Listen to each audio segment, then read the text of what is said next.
Salam uşaqlar, bu günləri fizika 7-ci sinif 2-ci hissədən elektrik dövrəsi və dövrə ümumiyyətləri mövzusunu izah edəcəyəm. Başlayaq. Axşam vaxtı otağı işıqlandırmaq üçün elektrik düyməsini basaraq lampanı yandırırıq. Sizcə elektrik düyməsi olmasaydı hansı problemlərlə üzləşərdik? Əgər elektrik düyməsi olmasaydı dövrəni açıb qapaya bilməzdik və bu da istədiyimiz zaman işığın yandırıb söndürə bilməyəcəkdik. Yəni bu problem yarada bilərdi. İstədiyimiz vaxt yandırıb söndürə bilməzdik. Növbəti sual. Əl fənəri və fen hər ikisi elektrik avadanlığıdır. Onların oxşar fərqli cəhətləri hansılardır? Əl fənəri də, fen də hər ikisi elektrik enerjisinin çevirmə üsulundan alınır. Yəni əl fənəri elektrik enerjisini işıq enerjisinə çevirir.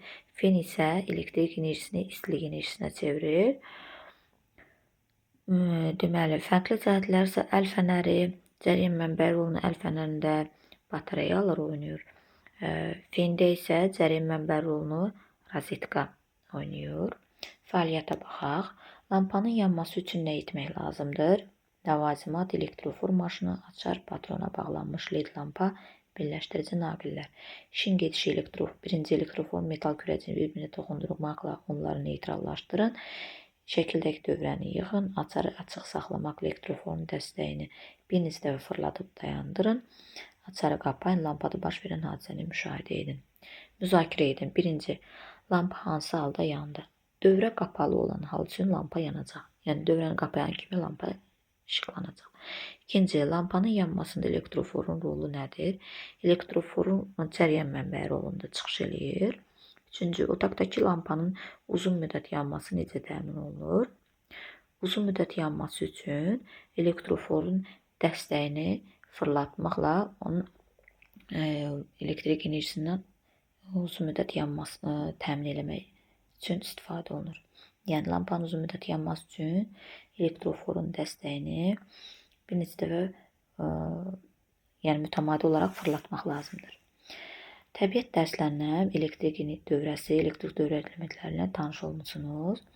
Bir-biri ilə naqillərlə birləşdirən cəryan mənbəyi, lampa, açar, sadə elektrik dövrəsini təşkil edir. Deməli, elektrik dövrəsinin sxemini çəkmək üçün dövr elementlərinin şərti işarələrindən istifadə olunur. Açar işlədicini istənilən vaxt dövrəyə qoşan və dövrədən ayıran qurğudur. Elektrik dövrəsini lampa ilə yanaşı, bundan başqa televizor, kompüter, elektrik qızdırıcısı, digər elektrik işlədicilər də qoşulur. Bu işlədicilərin hər birini açar və üzərindəki düymə vasitəsilə istənilən vaxt dövrəyə qoşmaq və ya dövrədən ayırmaq mümkündür. Cəryan mənbəyinin işi elektrik işlədicilərini enerji ilə təmin etməkdir. Cəryan mənbəyində batareya, akkumulyator, elektrofor maşını və günəş panelini misal göstərmək olar. Cəryan mənbələrində deməli, müxtəlif enerji növləri elektrik enerjisinə çevrilir. Yəni, batareya və akkumulyatorda kimyəvi enerji elektrik enerjisinə çevrilir. Elektrofor maşında kinetik enerji elektrik enerjisinə çevrilir. Günəş panelində işıq enerjisi elektrik enerjisinə çevrilir. Yəni, kimyəvi enerji elektrik enerjisinə çevirən cəryan mənbəyi qalvanik element adlanır. Batareya və akkumulyator kimi cəryan mənbələri bir neçə qalvanik elementlərdən ibarət olur. Cəryan mənbələrinin müsbət mənfi yüklərinin ayrılması prosesi baş verir. Məsələn, qalvanik elementin daxilində baş verən kimyəvi reaksiya nəticəsində onun bir qütbü müsbət, digər isə mənfi yüklənir. Bəzən bir neçə qalvanik elementin ardıcıl birləşməsindən istifadə olunur. Bu zaman elementlərinin birinin müsbət qütbü, digərinin mənfi qütbünə birləşdirilir. Daha çox qalvanik elementi ardıcıl birləşdirməklə işlədicini daha çox enerji ilə təmin etmək mümkündür.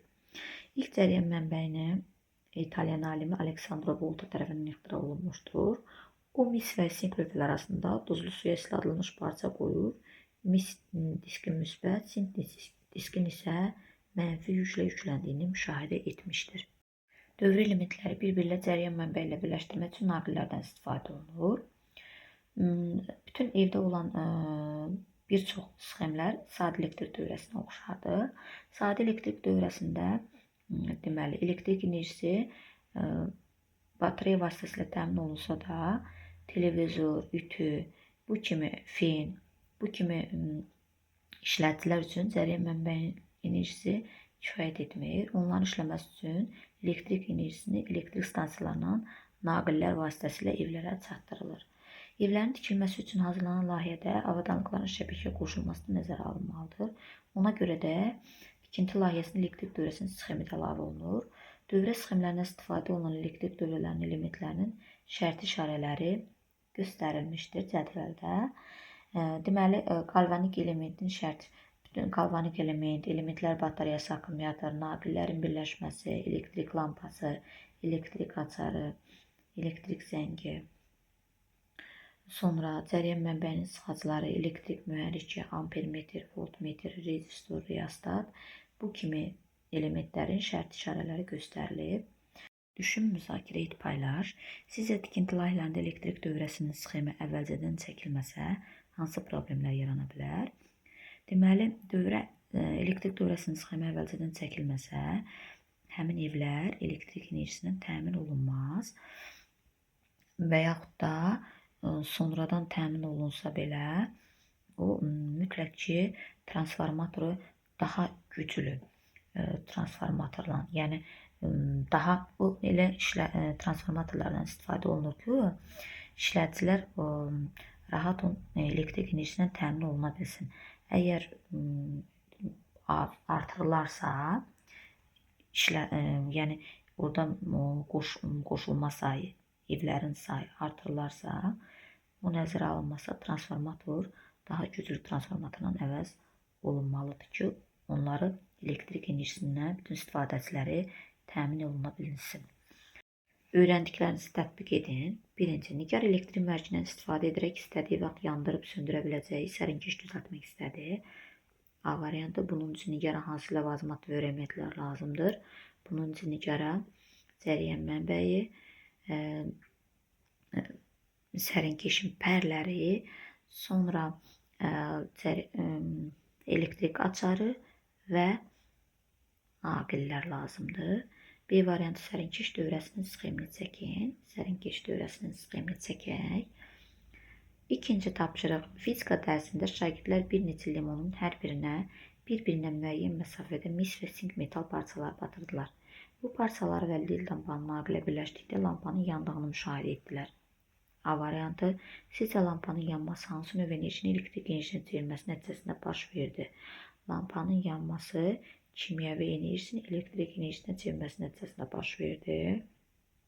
B variantı. Limonlar qalvanik elementlərə oxşatsaq, onlar necə birləşdirilib? Cavabınızı əsaslandırın. Limonlar qalvanik elementlərə oxşatsaq, onlar müsbət, mənfi, bu kimi birləşdirilib, yəni ardıcıl olaraq birləşdirilib.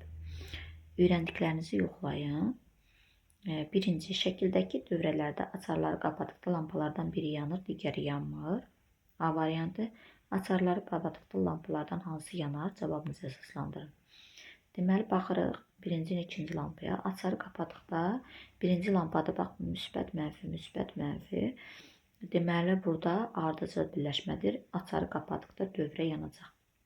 İndi 2-ciyə baxırıq. 2-cidə isə baxırıq ki, müsbət isə birinin müsbət, digəri mənfi hissəsinə birləşməlidir. Amma 2-cidə isə bu düzgün quraşdırılmayıb.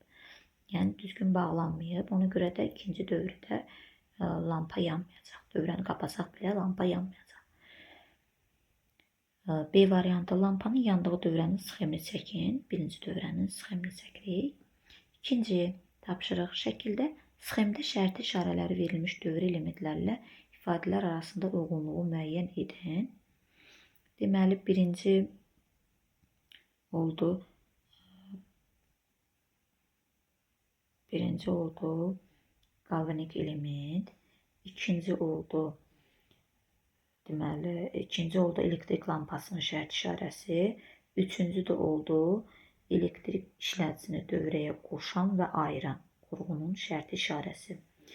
1-ə C, 2-ə A, 3-ə E. Bu qədər uşaqlar, sağ olun, bəyənməyi, abunə olmağı unutmayın.